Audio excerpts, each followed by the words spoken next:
Okay, let's quickly talk about how these guys have evolved differently from the rest of humanity, turning them into superhuman freedivers. Here's a clip of Australian freediving champion Adam Stern as an example.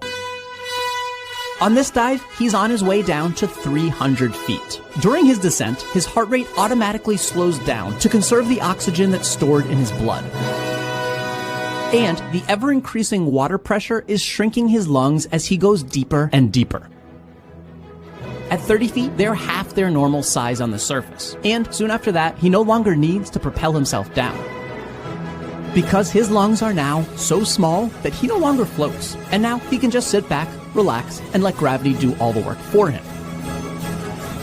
At 100 feet, his lungs are 25% their normal size, and they'll continue to shrink until he eventually turns around to swim back up. His spleen is also changing under the pressure. The spleen is an organ that stores extra red blood cells, which carry oxygen throughout our bodies. And on a deep dive like this, every little bit of oxygen is vital. The pressure of the water is squeezing his spleen, causing it to release some of its stored red blood cells into his bloodstream, giving his body some much needed extra oxygen during the dive. This is exactly what Lance Armstrong got in trouble for doing, enriching his blood with extra oxygen via red blood cells, turning him into a super athlete. Only he did it medically, and right now, Adam's doing it 100% naturally.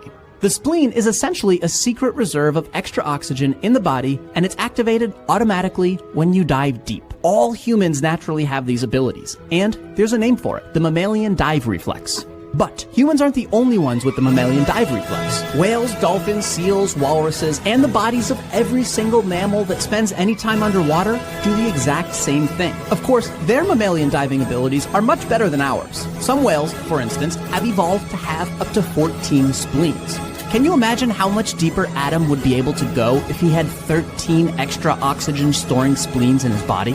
Even just one spleen that's a little bit bigger would probably make a huge difference.